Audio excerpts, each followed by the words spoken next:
Well,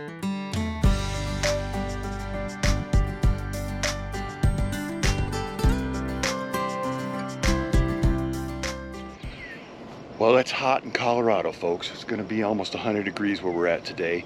And I thought I would do a little walk around outside video of the Riverstone.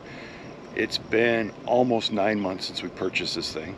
And we originally purchased this thing not for full-time living. I mean, we were going to live in it full-time, but we weren't going to travel. This thing was going to be on property in Tennessee, and that deal didn't quite work out, but that's a whole other video we'll get into later on. So remember, it's a Riverstone Legacy. It's a 39 RKFB. So, you know, what I'm going to tell you, folks, if you're going to get into this full-time and you plan on driving this thing around across the country all the time, then prepare yourself to fix stuff. You know, if I was gonna do this, what I've learned now, I would have myself like 3 designated areas across the United States, my 3 favorite places that I like to spend certain times of the year at, and I'd have permanent spots, and I'd only haul this thing 3 times a year, because then it won't be that bad. You won't be stressed out as much about all the things that you got to keep upkeep on and taking care of and everything all the time, and it makes it a lot more fun. And the reason I can tell you that is because we've been almost 2 months at this spot now.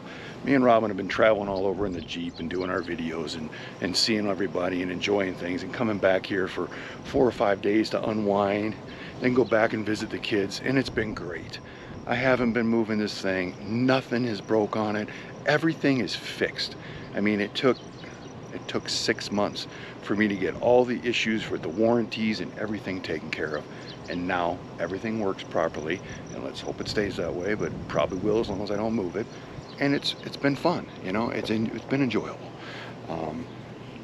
But if you're going to get one of these and you're going to purchase one of these things, the first thing you want to do as you're looking at it to buy it is make sure that you get more than 1 solar panel. This thing comes with 1 solar panel and 1 battery. I think they'll put 2 in it maybe, but it can hold 4. You definitely do not, you need 4 batteries. Now, and at least 2 solar panels. When I purchased this, I wanted 3 solar panels, and of course there was a shortage, they couldn't get me.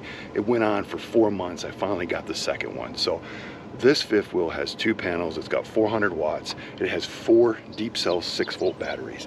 Now you're going to have all kinds of people out there that tell you need lithium batteries, and I think it's a great deal if you want to spend the money. But if you're going to have those lithium batteries, you need enough solar power on top of this thing to keep those batteries charged up. People don't realize when you drain them batteries all the way down, how long it takes to get them charged back up. So it just doesn't work for me. I didn't want to put, you know, $20,000 worth of solar panels on this thing. Now, if you're living somewhere hot and you're running your air conditioners all the time and you need it, you know, need it for that, then that's, you know, that's probably the way to go. You know, purchase the new one of these that Riverstone came out with. It already has the solar panel already on it. But for me, no, I didn't need to do that. And I'm not new when it comes to solar power, folks. I bought a travel trailer in 1998. This industry knew nothing about solar panels. We were using solar panels in the industry we were working on for wells and stuff that we had out in far locations to keep the batteries charged and let us know what was going on. So when I brought that travel trailer home, first thing I did was put 4 deep cell 6-volt batteries in it, and I put 400 watts of solar panel. I think my panels were like 80, I think they were 80-watt panels, but I had 400 of them, 400 watts. But I don't remember, it was 5 or 6 of them, but whatever it was, they were only 80. They weren't as big as they are now. And I put that on that travel trailer, left it out at the lake year-round, and the kids would go out there, and I remember it putting in like not quite 7 amps on a sunny day, 6 point something. I remember that because the kids would watch video games and play on the big screen TV, or if they were watching DirecTV, because they had DirecTV out there, and it was taking like 3.5, less than 4 amps they were using during the day. So I was always keeping my batteries charged up, and it ran the refrigerator. Now I wired my refrigerator for this thing, and I wired sockets in the travel trailer directly from the inverter so that I had designated sockets for that power. So I knew what I needed on this to keep the refrigerator going all the time, and to be able to watch TV and use our satellite and run it during the day and still have enough battery juice at night to run the heater if we were boondocking or if we didn't have power at the place we were at. Plus, everybody knows that I went with my own generator setup. Now everybody says this is overkill. But the problem is when you're camping, a lot of times you have friends or other people that are not prepared, and I'm one of those people that are always prepared. So I could plug another camper or 2 campers into this thing, keep us all going, and only running 1 generator and keeping the expenses down. So I went bigger, and I didn't want this thing up in the front like where they put them. I had a 5th wheel and I had it there, and I'm telling you, there's a lot of heat. A lot of times I just didn't feel safe with my family in it back then. I had all my kids, and the heat that came out of that thing when I'd open the door up, I just felt like it wasn't a good thing, and I wasn't going to do that again. So that's what I did here, you know. So remember, folks, if you're going to get into this RV life, get solar panel on it, get at least 400 watts, get 4 deep cell 6-volt batteries. The reason I tell you to go that, they're not nearly as expensive as the lithiums. You can talk the dealer into actually throwing that stuff in there on that deal so you have enough power. But let's walk around this thing and take a look. Okay, the paint on the Riverstone is an excellent job everywhere except up in the front, and I'll show you that. This paint, I love it. You know, Robin doesn't like the color, she thinks it's too flashy, but I love it. So you definitely, you know, if you're gonna get a Riverstone, spend the extra money and get the paint, because I tell you, in 5 or 6 years, you're gonna be glad you did. And the reason I know that is I bought a brand new 5th wheel, and I think 5 years later, it looked like chalky white, just nasty, and then we buffed it all out, and I think it looked even worse. So you definitely want this full body paint. But what they should have done differently on this unit is up here in the front, they should have rhino lined this. Even if it was a color matched rhino line paint, this whole front should have been rhino line, folks.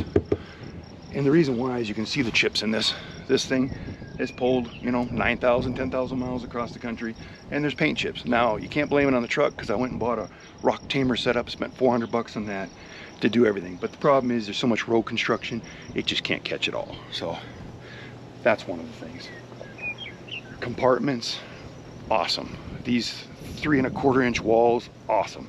When people want to know why you spend so much money on a Riverstone or one of these high ends, it's for those walls, it's for this paint, it's for those extra features like that. Because I guarantee you, if you're snowmobiling in the cold, or up in the cold weather, going snowmobiling like I like to do, and staying in an RV, you're gonna wish you had all that. But you can see it's held up really nice. I mean, it looks good. I haven't had any problems with any of that stuff. You can come on over here and let me open this battery thing up. Now, I had these guys put these batteries in when I picked it up, and of course, like everybody will tell you, these dealers do a shitty job at everything they do. So this is why this red cable's here, because they had it wired through the back there and it was rubbing on the tray when you drove it down the road. So I brought it up here and taped it red so it wouldn't get, and so I could keep a better eye on it. But see, you can fit 4 deep cell 6-volt batteries in there. It works perfect. I'm telling you, I wish I had one more solar panel, and that might get changed down the road. But other than that, folks, the only problem we've had on the outside of this, you see that jack right there, I did catch it and bend it a little bit. It's 10 times better than it was now, but that's the only thing I messed up on this thing, and I didn't replace that whole jacket because it's no leaks, it's working fine. It just tweaked it a little bit, and heck, it might get tweaked again the next time we go boondocking. So dual pane windows work great.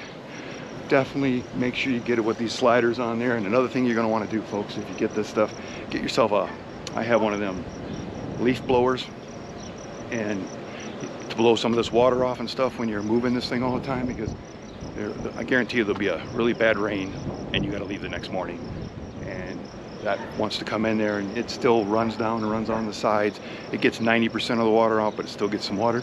So as I'm getting ready to bring them back in, I hit my air blower up there and blow them off real quick. It makes a big difference. But other than that, no problems with the tires. I did do a rebearing pack on this thing, but it didn't need it at that time. I could have waited longer, but I did it anyways. I've been underneath this whole thing. I've had no problems with any of the flooring, like any of that stuff falling out like some other people complain about. Axles all look great. None of those issues there. All the lighting's worked properly. I've been up on the top, me and Robin did a video a few weeks ago during the 4th of July. Been on the top, there's nothing wrong up there. Everything looks perfect, and we've been through some really bad weather this year, folks. Everywhere we go, you know. The Starlink works great out here. I do I do like the Starlink, you know. It's, if you're going to do this full time and never know where you're going to be, you're going to have more than one thing for one type of internet. You know, you're going to have a couple of them if you want to survive, you know. And if you don't need to upload videos, or you don't need to watch your favorite show or any of that type of stuff, or, you know, FaceTime your grandkids, then you don't need any, you know, you can get by without the internet. But we're still living the internet world, even though we're living in a fifth wheel. But, you know, RV life full-time is not as easy as they make it sound, folks. Would I do it again? I don't know if I'd do it again. And if I did, I might buy something smaller. I love all the room, but hauling it around, I don't like hauling it around all the time. And a lot of the areas that I like to go, it's too big for. Or if I try, I have to squeeze it in there, and then I have to worry about ruining this expensive thing. So, you know, I probably would have went smaller. We didn't go. The reason we went this big, folks, is it was supposed to be on a full-time spot in Tennessee, and that deal didn't work out. But that's a whole other video that we need to do. So now we're just making best with what we got. We've had a lot of fun, and we got a big trip coming up here, middle of August. So there'll be a video telling everything about that, but that's going to be the big one for the year. So remember, folks, if you like these videos, give us a thumbs up. If you like what we're doing on the channel, subscribe to the channel. And I like everybody out there that's already subscribed and gives us comments and talks to us all the time. And the people I've met on the road, it's been awesome. So we'll be back.